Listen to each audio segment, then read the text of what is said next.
All right, I picked out number 1. All right, number 1, greet. Include an introduction and transition into the probe. All right, so before we get into a scenario, we're going to do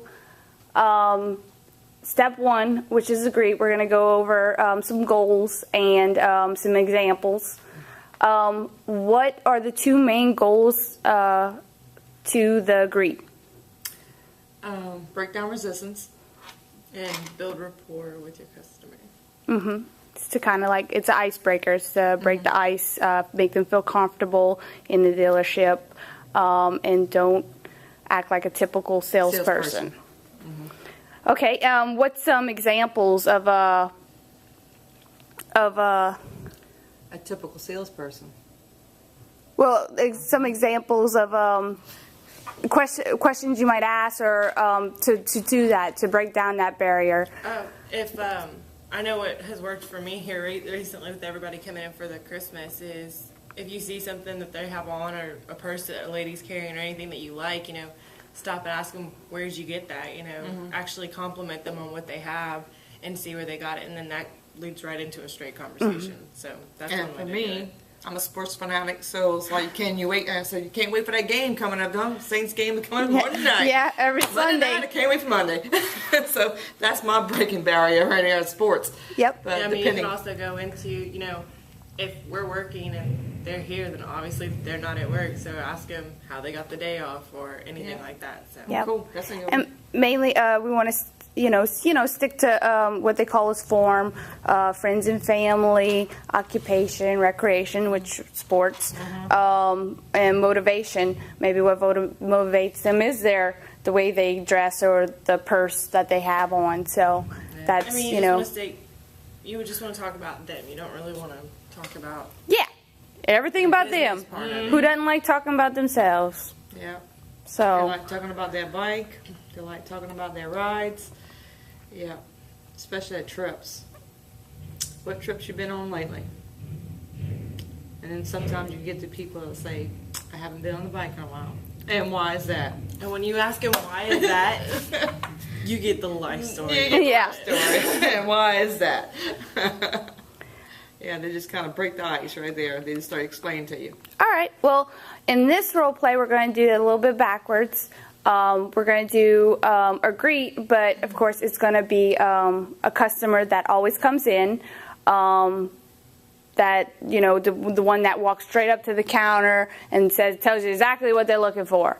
So we want to get over that and talk to them a little bit about themselves and what they've been up to, opposed to getting straight into selling. So we're going to do it like that. So. Okay. And this one, I'm not going to tell you what to look for, because that's, just think of something that, you're looking for. Okay. And then we'll go straight into the... So You're the customer. Okay. Kim's the salesperson.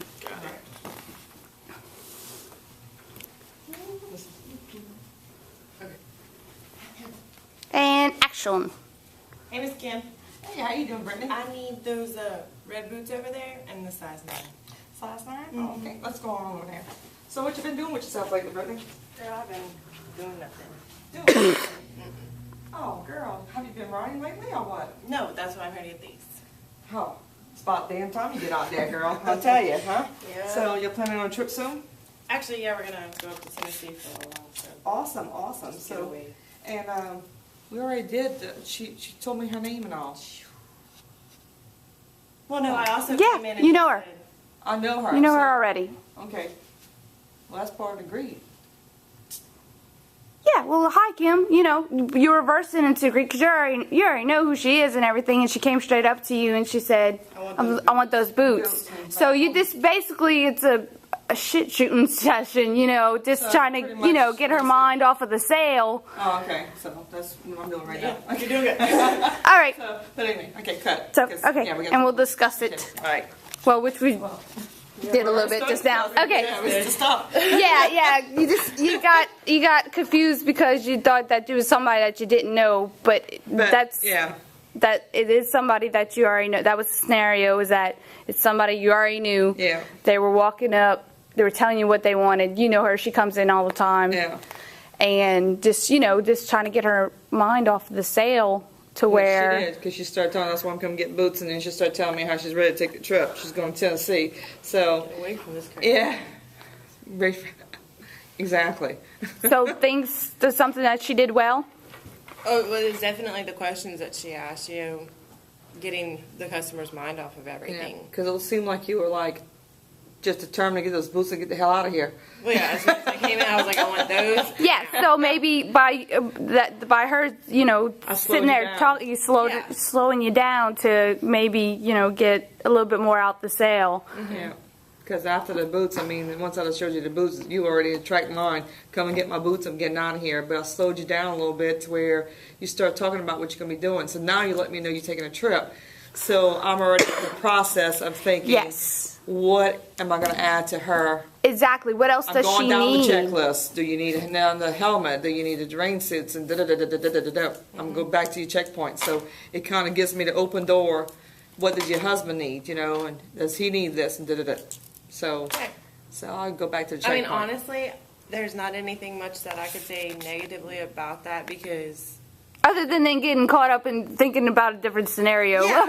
Obviously. you got I'm saying, sidetracked. Like, in any situation like that, when I see Miss Kim out on the floor, you have really good people skills where you make people comfortable. And so in a situation like that, that scenario, besides getting caught up, there's nothing negative I would say about it. The only thing, like, is when you are talking to someone, you can get caught up into the conversation and forget that you actually are Trying to sell something to them. Yeah. So it kind of, in your conversation, which the customer really don't even realize that you're doing, you asking them point questions to them to make them talk, but you're also finding out what they don't have, and they don't even realize that you're doing it in the conversation.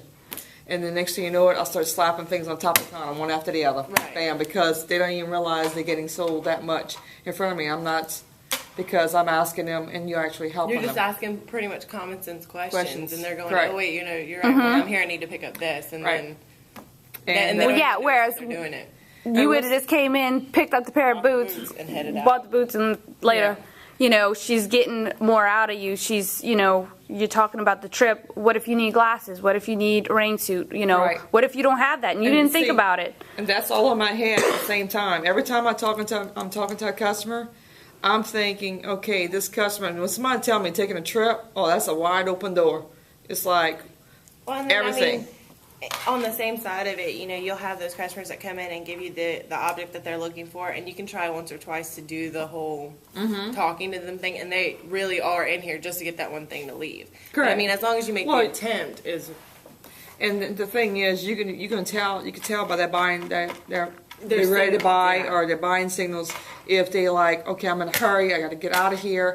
And then sometimes they're really not in a hurry, and then you slow them down a little bit, and then come to find out they had a little bit more time than they thought. Right. So. Mm-hmm.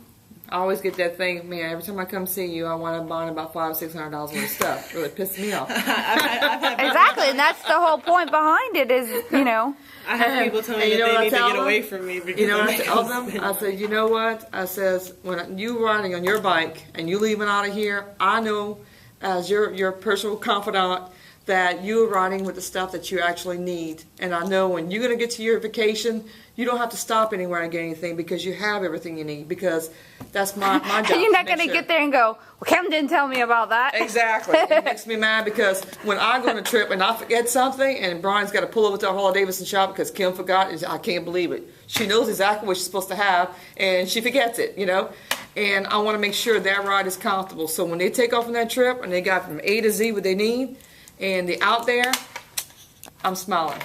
I'm smiling because they're having a great vacation, they're enjoying themselves, and they have everything. Their husband don't have to worry about nothing. The wife's going to say, babe, I picked that up. Kim told us about this, and here it is. Boom. Not have to worry about it. All right. Well, great discussion. That was a good job. So.